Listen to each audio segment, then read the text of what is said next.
Spanish artist Pablo Picasso was born October 25, 1881. He was an artist who tried many different techniques to express himself in art. In 1958, when he was 77, he wanted to focus on the idea of peace. He went to a peace demonstration in Stockholm, Sweden, and drew the international symbol of peace, the dove of peace, which is a white bird to represent peace and equality. If you look closely at this painting of the flowers, this is actually a peace bouquet that Pablo created with watercolor to show how you can take a bouquet of flowers and give it to someone as a peace offering. If you look closely, you can see the way the hand is positioned. The flowers are being shared with another person. Who would you share your flowers with? Your mom? Your friend? A teacher? Picasso believed all people are beautiful and just like a flower, each different and unique. Beauty is in you being special and different. When you make something with kindness and love, you can make something incredibly beautiful. Even though this painting has two hands, we're going to create one with just your one hand because we're practicing our new skills. And just think of this as you handing it off to someone special. All right, we're going to need white paper. We're going to need brown or tan because all humans are some shade of brown. We're going to need something like Kwikstix to do our painting of our flowers and our stems, and a pencil to draw the circles and to trace our arm and hand. All right, first thing we want to do, I'm going to turn the paper so you can see this way. We're going to draw 5 circles. 5. You can draw them with pencil, or you can trace something with pencil to make 5 circles. Or another way you can do it, it's kind of practicing what we did with the dot day. So we would do a circle, dot in the middle, and then you just go around it to make it bigger. We've done that before, but we're not wasting the paint, just enough to make the circle. Okay, we're going to do 5 of them. So if you did trace something, oh, this one's not working. Start with the center, make your circle, and then fill it in. Looks like I'm running out of Kwikstix paint. I need to replenish my paint. All right, so that's my second circle. Hopefully I have some orange. This is circle number 3. So I made the circle first, and I go around. This is the easiest way, I think. And you can do different sizes. It doesn't have to be all the same size center. So I said we're making 5, so I've done how many so far? Let's count. 1, 2, 3. So I'm going to do one more over here. Maybe that one's small because the space is small. I don't have a lot of space in that area. I got a big space here, so I'm going to add another circle in this empty space. In the empty space, we call it the negative space. You'll learn more about that. Okay, so now we have 5 circles and we want to turn them into flowers. So we'll take another color. And if we go around one of our circles, we're just going to make what we call petals.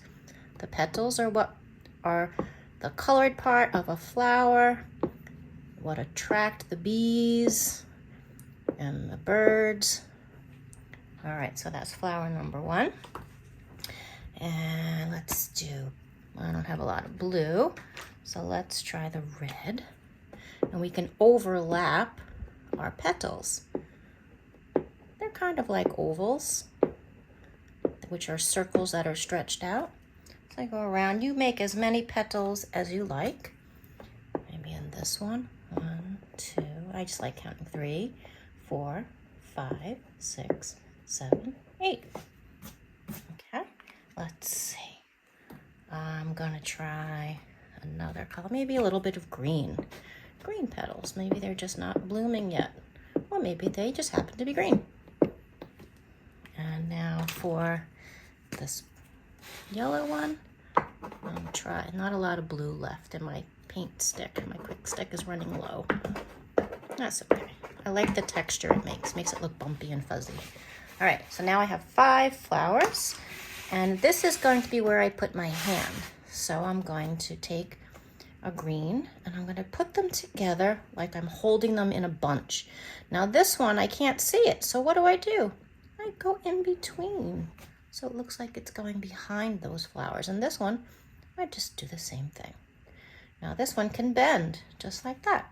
So this will be where my hand will go. Okay, so now I need to make the hand like Picasso did to hold the bunch of flowers. Looks like it's holding it. You can have it open or closed. It's going to be up to you. Now, it's not a big piece of paper, so I only need to trace my hand and part of my arm. So using your pencil, you put your hand down. I'm going to take my watch off so that my arm is flat on the paper. And put your hand on the other side so your arm will fit across the paper. So I trace holding my pencil straight up and down to make the shape of my arm and my fingers. If you don't hold it straight up and down, what's going to happen is everything's going to be too skinny to cut out. So that's my hand and my arm, okay? So now I'm going to cut that out with scissors. So when you're holding your scissor, make sure your thumb is on top, and you're going to open and close, pointing away from your belly. Hold your paper away from your belly so you can cut with your scissors pointing away. So open, close, and then you're going to turn the paper, but not the scissor when you're cutting out your fingers. You can cut this away so it's easier to turn. So here's what I'm going to do. Watch. I turn the paper, and I'm slowly cutting. So slowly closing, and then you turn it again. This is great fun when you get better at it. You can cut it away. So you turn it.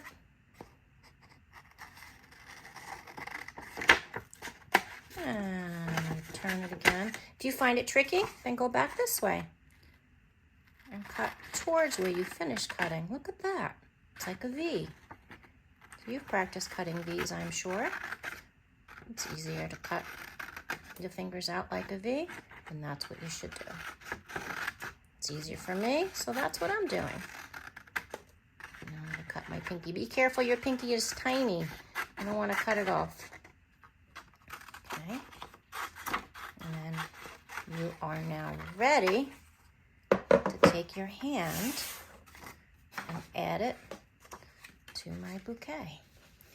My hand is very long, so I'm going to move it over and I'm going to cut it. So I just want to draw a line where it's the edge of the paper if you have to do that. But listen, I'm bigger than you, so I have to make it smaller to fit on the paper. You're small, so your hand will probably fit nicely with your arm in there, okay? And then you're just going to get a little bit of glue, put it underneath, and you can flatten it out. And that's it. So that's what it's going to look like for you guys, friends. Okay? Have fun, and I can't wait to see these finished.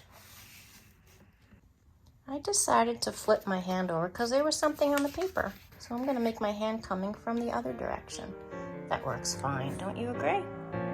All right, have fun.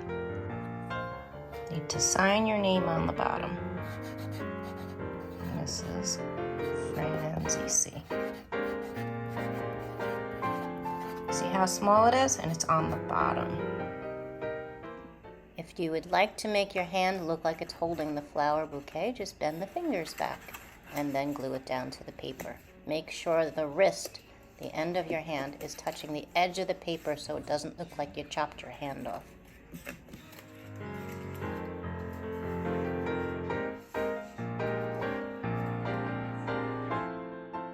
I can't wait to see these finished, friends. Remember that you are beautiful and unique, just like your flowers.